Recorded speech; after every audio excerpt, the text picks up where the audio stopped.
Chapter 9.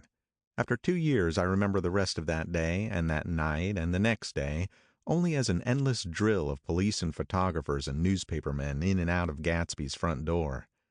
A rope stretched across the main gate, and a policeman by it kept out the curious, but little boys soon discovered that they could enter through my yard, and there were always a few of them clustered open-mouthed about the pool. Someone with a positive manner, perhaps a detective, used the expression madman as he bent over Wilson's body that afternoon, and the adventitious authority of his voice set the key for the newspaper reports next morning. Most of those reports were a nightmare, grotesque, circumstantial, eager, and untrue. When Michaelis's testimony at the inquest brought to light Wilson's suspicions of his wife, I thought the whole tale would shortly be served up in racy pasquinade. But Catherine, who might have said anything, didn't say a word. She showed a surprising amount of character about it, too, looked at the coroner with determined eyes under that corrected brow of hers, and swore that her sister had never seen Gatsby, that her sister was completely happy with her husband, that her sister had been into no mischief whatever. She convinced herself of it, and cried into her handkerchief, as if the very suggestion was more than she could endure. So Wilson was reduced to a man deranged by grief, in order that the case might remain in its simplest form. And it rested there. But all this part of it seemed remote and unessential. I found myself on Gatsby's side, and alone. From the moment I telephoned news of the catastrophe to West Egg Village, every surmise about him and every practical question was referred to me. At first I was surprised and confused. Then, as he lay in his house and didn't move or breathe or speak, hour upon hour, it grew upon me that I was responsible, because no one else was interested. Interested, I mean, with that intense personal interest to which everyone has some vague right at the end. I called up Daisy half an hour after we found him, called her instinctively and without hesitation, but she and Tom had gone away early that afternoon and taken baggage with them. Left no address? No. Say when they'd be back? No. Any idea where they are, how I could reach them? I don't know, can't say. I wanted to get somebody for him. I wanted to go into the room where he lay and reassure him. I'll get somebody for you, Gatsby. Don't worry. Just trust me and I'll get somebody for you. Meyer Wolfshine's name wasn't in the phone book. The butler gave me his office address on Broadway, and I called information. But by the time I had the number, it was long after 5, and no one answered the phone. Will you ring again? I've rung 3 times. It's very important. Sorry, I'm afraid no one's there. I went back to the drawing room and thought for an instant that they were chance visitors, all these official people who suddenly filled it. But though they drew back the sheet and looked at Gatsby with shocked eyes, his protest continued in my brain. Look here, old sport, you've got to get somebody for me. You've got to try hard. I can't go through this alone. Somebody started to ask me questions, but I broke away and, going upstairs, looked hastily through the unlocked parts of his desk. He'd never told me definitely that his parents were dead, but there was nothing, only the picture of Dan Cody, a token of forgotten violence, staring down from the wall. Next morning I sent the butler to New York with a letter to Wolfsheim, which asked for information and urged him to come out on the next train. That request seemed superfluous when I wrote it. I was sure he'd start when he saw the newspapers, just as I was sure there'd be a wire from Daisy before noon. But neither a wire nor Wolfsheim arrived. No one arrived except more police and photographers and newspapermen. When the butler brought back Wolfsheim's answer, I began to have feelings of defiance, of scornful solidarity between Gatsby and me against them all. Dear Mr. Carroway, this has been one of the most terrible shocks of my life. To me, I hardly can believe it that it is true at all. Such a mad act as that man did should make us all think. I cannot come down now, as I am tied up in some very important business, and cannot get mixed up in this thing now. If there's anything I can do a little later, let me know in a letter by Edgar. I hardly know where I am when I hear about a thing like this, and I am completely knocked down and out. Yours truly, Meyer Wolfsheim. And then hastily addenda beneath. Let me know about the funeral, etc. Do not know his family at all.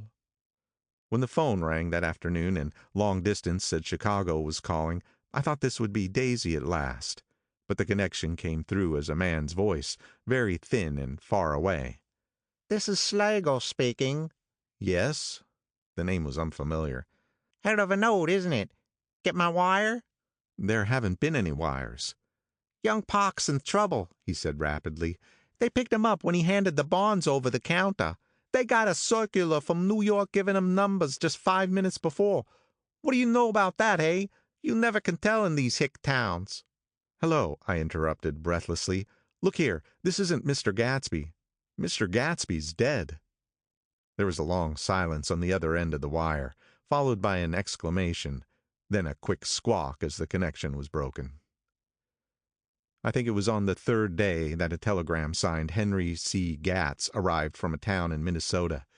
It said only that the sender was leaving immediately and to postpone the funeral until he came. It was Gatsby's father, a solemn old man, very helpless and dismayed, bundled up in a long, cheap ulster against the warm September day. His eyes leaked continuously with excitement, and when I took the bag and umbrella from his hands, he began to pull so incessantly at his sparse gray beard that I had difficulty in getting off his coat. He was on the point of collapse, so I took him into the music room and made him sit down while I sent for something to eat. But he wouldn't eat, and the glass of milk spilled from his trembling hand. "I saw it in the Chicago newspaper," he said. "It was all in the Chicago newspaper. I started right away." I didn't know how to reach you. His eyes, seeing nothing, moved ceaselessly about the room. "It was a madman," he said. "He must have been mad." "Wouldn't you like some coffee?" I urged him. "I don't want anything. I'm all right now, Mr. Caraway." "Well, I'm all right now. Where have they got Jimmy?" I took him into the drawing room where his son lay, and left him there. Some little boys had come up on the steps and were looking into the hall. When I told them who had arrived, they went reluctantly away. After a little while, Mr. Gatz opened the door and came out, his mouth ajar, his face flushed slightly, his eyes leaking isolated and unpunctual tears. He had reached an age where death no longer has the quality of ghastly surprise, and when he looked around him now for the first time and saw the height and splendor of the hall and the great rooms opening out from it into other rooms, his grief began to be mixed with an awed pride. I helped him to a bedroom upstairs. While he took off his coat and vest, I told him that all arrangements had been deferred until he came. "I didn't know what you'd want, Mr. Gatsby." "Gatz is my name." "Mr. Gatz, I thought you might want to take the body west." He shook his head. "Jimmy always liked it better down east. He rose up to his position in the east. Were you a friend of my boy's, Mr.?" "We were close friends." "He had a big future before him, you know. He was only a young man, but he had a lot of brain power here." He touched his head impressively, and I nodded. "If he'd lived, he'd have been a great man, a man like James J. Hill. He'd have helped build up the country." "That's true," I said uncomfortably. He fumbled at the embroidered coverlet, trying to take it from the bed, and lay down stiffly. Was instantly asleep. That night an obviously frightened person called up and demanded to know who I was before he would give his name. "This is Mr. Caraway," I said. "Oh," he sounded relieved. "This is Kilpspringer." I was relieved too, for that seemed to promise another friend at Gatsby's grave. I didn't want it to be in the papers and draw a sightseeing crowd, so I'd been calling up a few people myself. They were hard to find. "The funeral's tomorrow," I said. 3 o'clock here at the house. I wish you'd tell anybody who'd be interested." "Oh, I will," he broke out hastily. "Of course I'm not likely to see anybody, but if I do—" His tone made me suspicious. "Of course you'd be there yourself." "Well, I'll certainly try. What I called up about is—" "Wait a minute," I interrupted. "How about saying you'll come?" "Well, the truth of the matter is, that I'm staying with some people up here in Greenwich, and they rather expect me to be with them tomorrow. In fact, there's a sort of picnic or something. Of course I'll do my best to get away." I ejaculated an unrestrained, Huh. And he must have heard me, for he went on nervously. What I called up about was a pair of shoes I left there. I wonder if it'd be too much trouble to have the butler send 'em on. You see, they're tennis shoes, and I'm sort of helpless without 'em. My address is care of B.F. I didn't hear the rest of the name, because I hung up the receiver. After that, I felt a certain shame for Gatsby. One gentleman to whom I telephoned implied that he had got what he deserved. However, that was my fault, for he was one of those who used to sneer most bitterly at Gatsby on the courage of Gatsby's liquor, and I should have known better than to call him. The morning of the funeral, I went up to New York to see Meyer Wolfsheim. I couldn't seem to reach him any other way. The door that I pushed open on the advice of an elevator boy was marked The Swastika Holding Company, and at first there didn't seem to be anyone inside. But when I'd shouted hello several times in vain, an argument broke out behind a partition, and presently a lovely Jewess appeared at an interior door and scrutinized me with black, hostile eyes. "Nobody's in," she said.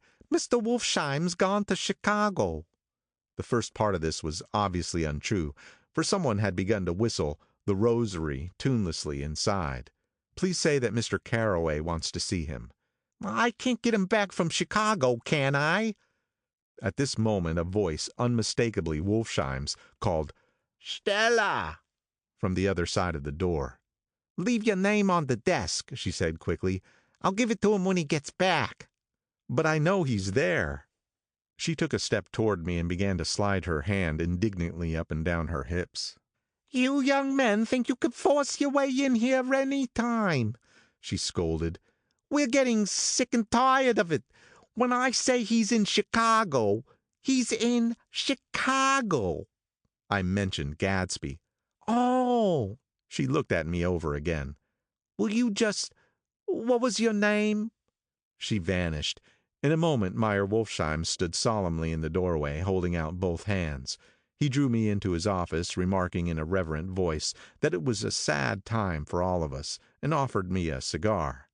"My memory goes back to when I first met him," he said. "A young major just out of the army and covered over with medals he got in the war. He was so hard up he had to keep on wearing his uniform because he couldn't buy some regular clothes. First time I saw him was when he came into Weinbrenner's pool room at 43rd Street and asked for a job. He hadn't eat anything for a couple of days. 'Come on, have some lunch with me,' I said. He ate more than $4 worth of food in half an hour." "Did you start him in business?" I inquired. "Start him? I made him." "Oh." "I raised him up out of nothing, right out of the gutter. I saw right away that he was a fine-appearing, gentlemanly young man, and when he told me he was at Oxford, I knew I could use him good. I got him to join the American Legion, and he used to stand high there. Right off, he did some work for a client of mine up to Albany. We were so thick like that in everything." He held up two bulbous fingers. "Always together." I wondered if this partnership had included the World Series transaction in 1919. "Now he's dead," I said after a moment. "You were his closest friend, so I know you want to come to his funeral this afternoon." "I'd like to come." "Well, come then." The hair in his nostrils quivered slightly, and as he shook his head, his eyes filled with tears. "I can't do it. I can't get mixed up in it," he said. "There's nothing to get mixed up in. It's all over now." "When a man gets killed, I never like to get mixed up in it in any way. I keep out. When I was a young man, it was different. If a friend of mine died, no matter how, I stuck with him to the end. You may think that's sentimental, but I mean it. To the bitter end." I saw that for some reason of his own, he was determined not to come. So I stood up. "Are you a college man?" he inquired suddenly. For a moment I thought he was going to suggest a connection, but he only nodded and shook my hand. "Let us learn to show our friendship for a man when he is alive, and not after he is dead," he suggested. "After that, my own rule is to let everything alone." When I left his office, the sky had turned dark, and I got back to West Egg in a drizzle. After changing my clothes, I went next door and found Mr. Gatz walking up and down excitedly in the hall. His pride in his son and in his son's possessions was continually increasing, and now he had something to show me. Jimmy sent me this picture. He took out his wallet with trembling fingers. Look there. It was a photograph of the house, cracked in the corners and dirty with many hands. He pointed out every detail to me eagerly. Look there. And then he sought admiration from my eyes. He had shown it so often that I think it was more real to him now than the house itself. Jimmy sent it to me. I think it's a very pretty picture. It shows up well. Very well. Had you seen him lately? He come out to see me 2 years ago and bought me the house I live in now. Of course, we was broke when he run off from home, but I see now there was reason for it. He knew he had a big future in front of him, and ever since he made a success, he was very generous with me. He seemed reluctant to put away the picture, held it for another minute, gingerly, before my eyes. Then he returned the wallet and pulled from his pocket a ragged old copy of a book called Hopalong Cassidy. Look there. This is a book he had when he was a boy. It just shows you.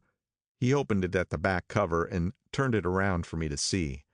On the last flyleaf was printed the word Schedule and the date September 12th, 1906, and underneath, rise from bed 6 a.m., dumbbell exercise and wall scaling 6:15 to 6:30 a.m., study electricity 7:15 to 8:15 a.m., work 8:30 to 4:30 p.m., baseball and sports 4:30 to 5 p.m., practice elocution, poise and how to attain it 5 to 6 p.m., study needed inventions 7 to 9 p.m. General resolves: no wasting time at Shafter's or a name indecipherable, no more smoking or chewing, bath every other day, read one improving book or magazine per week, save $5, crossed out, $3 per week. Be better to parents. I came across this book by accident, said the old man. It just shows you, don't it? It just shows you. Jimmy was bound to get ahead. He always had some resolves like this or something. Do you notice what he's got about improving his mind? He was always great for that. He told me I ate like a hog once, and I beat him for it. He was reluctant to close the book, reading each item aloud and then looking eagerly at me. I think he rather expected me to copy down the list for my own use. A little before 3, the Lutheran minister arrived from Flushing, and I began to look involuntarily out the windows for other cars. So did Gatsby's father. And as the time passed and the servants came in and stood waiting in the hall, his eyes began to blink anxiously, and he spoke of the rain in a worried, uncertain way. The minister glanced several times at his watch, so I took him aside and asked him to wait for half an hour. But it wasn't any use. Nobody came. About 5 o'clock, our procession of 3 cars reached the cemetery and stopped in a thick drizzle beside the gate. First a motor hearse, horribly black and wet, then Mr. Gatz and the minister and me in the limousine, and a little later 4 or 5 servants and the postman from West Egg, in Gatsby's station wagon, all wet to the skin. As we started through the gate into the cemetery, I heard a car stop and then the sound of someone splashing after us over the soggy ground. I looked around. It was the man with owl-eyed glasses whom I had found marveling over Gatsby's books in the library one night 3 months before. I'd never seen him since then. I don't know how he knew about the funeral or even his name. The rain poured down his thick glasses, and he took them off and wiped them to see the protecting canvas unrolled from Gatsby's grave. I tried to think about Gatsby then for a moment, but he was already too far away, and I could only remember, without resentment, that Daisy hadn't sent a message or a flower. Dimly I heard someone murmur, "Blessed are the dead that the rain falls on," and then the owl-eyed man said, "Amen to that," in a brave voice. We straggled down quickly through the rain to the cars. Owl Eyes spoke to me by the gate. "I couldn't get to the house," he remarked. Neither could anybody else. "Go on," he started. "Why, my God, they used to go there by the hundreds." He took off his glasses and wiped them again, outside and in. "The poor son of a bitch," he said. One of my most vivid memories is of coming back west from prep school and later from college at Christmas time. Those who went farther than Chicago would gather in the old dim Union Station at 6 o'clock of a December evening, with a few Chicago friends already caught up into their own holiday gaieties, to bid them a hasty goodbye. I remember the fur coats of the girls returning from Miss This or That's, and the chatter of frozen breath, and the hands waving overhead as we caught sight of old acquaintances, and the matchings of invitations. "Are you going to the Ordways, the Hershey's, the Schultz's?" And the long green tickets clasped tight in our gloved hands. And last, the murky yellow cars of the Chicago, Milwaukee, and St. Paul Railroad, looking cheerful as Christmas itself on the tracks beside the gate.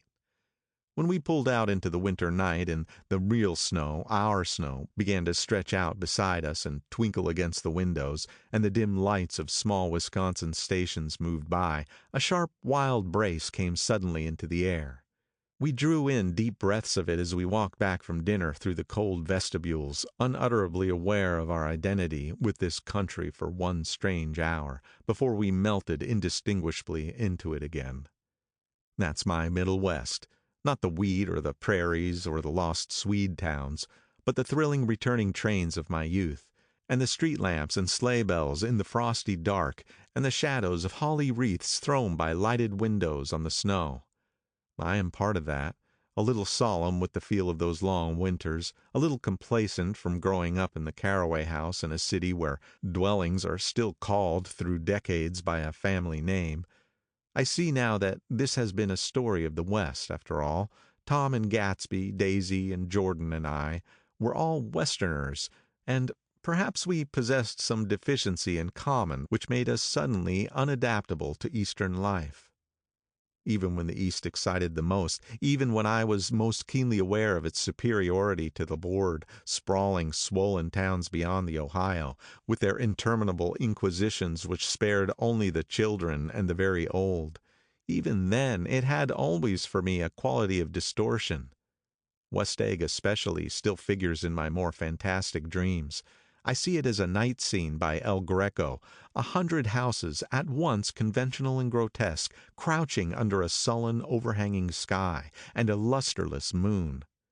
In the foreground, 4 solemn men in dress suits are walking along the sidewalk with a stretcher on which lies a drunken woman in a white evening dress. Her hand, which dangles over the side, sparkles cold with jewels.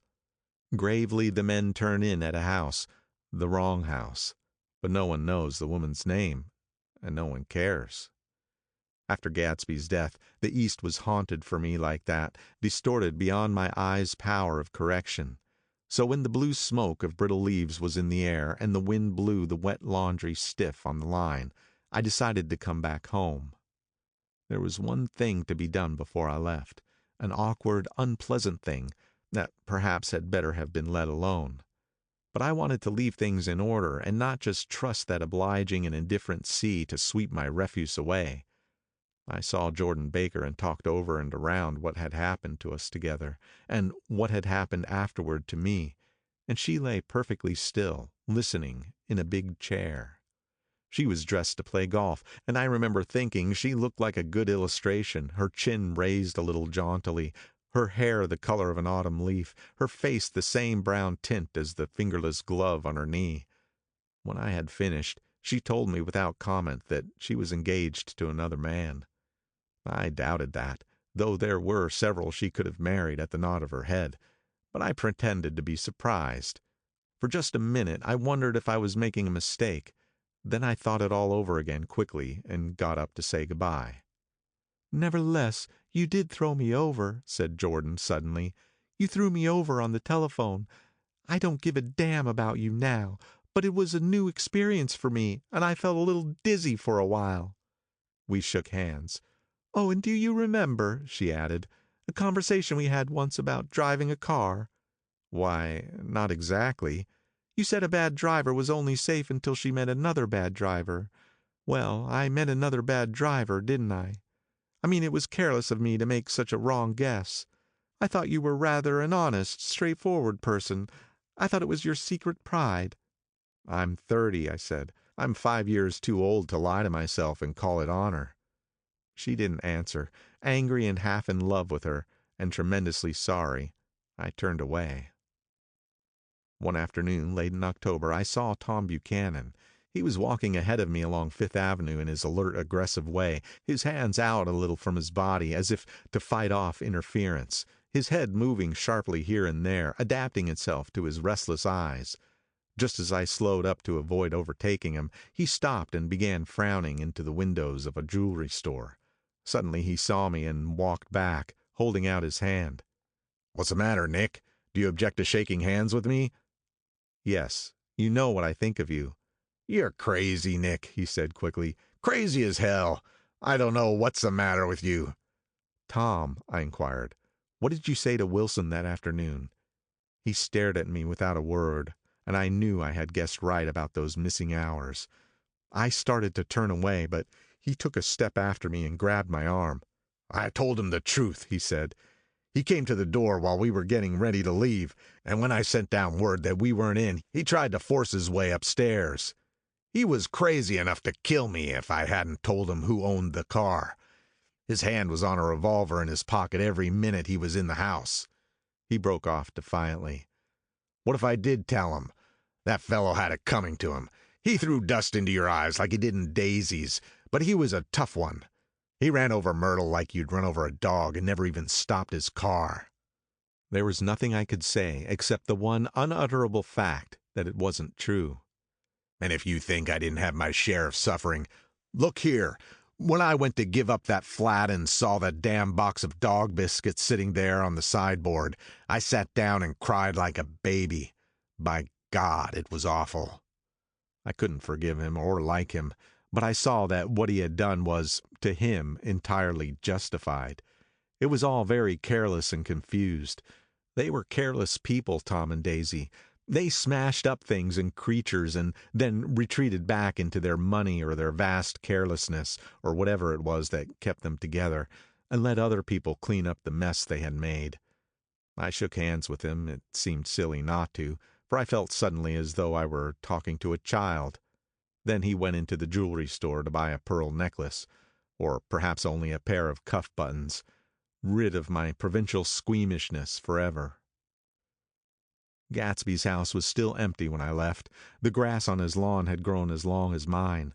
One of the taxi drivers in the village never took a fare past the entrance gate without stopping for a minute and pointing inside. Perhaps it was he who drove Daisy and Gatsby over to East Egg the night of the accident, and perhaps he had made a story about it all his own. I didn't want to hear it, and I avoided him when I got off the train. I spent my Saturday nights in New York because those gleaming, dazzling parties of his were with me so vividly that I could still hear the music and the laughter, faint and incessant, from his garden, and the cars going up and down his drive. One night I did hear a material car there, and saw its lights stop at his front steps. But I didn't investigate. Probably it was some final guest who had been away at the ends of the earth and didn't know that the party was over. On the last night, with my trunk packed and my car sold to the grocer, I went over and looked at the huge incoherent failure of a house once more. On the white steps an obscene word, scrawled by some boy with a piece of brick, stood out clearly in the moonlight, and I erased it, drawing my shoe raspingly along the stone. Then I wandered down to the beach and sprawled out on the sand. Most of the big shore places were closed now, and there were hardly any lights except the shadowy moving glow of a ferryboat across the sound. And as the moon rose higher, the inessential houses began to melt away until gradually I became aware of the old island here that flowered once for Dutch sailors' eyes, a fresh green breast of the New World. Its vanished trees, the trees that had made way for Gatsby's house, had once pondered in whispers to the last and greatest of all human dreams. For a transitory enchanted moment man must have held his breath in the presence of this continent, compelled into an aesthetic contemplation he neither understood nor desired, face to face for the last time in history with something commensurate to his capacity for wonder. And as I sat there brooding on the old unknown world, I thought of Gatsby's wonder when he first picked out the green light at the end of Daisy's dock. He had come a long way to this blue lawn, and his dream must have seemed so close that he could hardly fail to grasp it. He did not know that it was already behind him, somewhere back in that vast obscurity beyond the city, where the dark fields of the Republic rolled on under the night. Gatsby believed in the green light, the orgastic future that year by year recedes before us. It eluded us then, but that's no matter. Tomorrow we will run faster, stretch out our arms further, and one fine morning. So we beat on, boats against the current, borne back ceaselessly into the past. End of chapter 9. Read by Scotty Smith. End of The Great Gatsby by F. Scott Fitzgerald.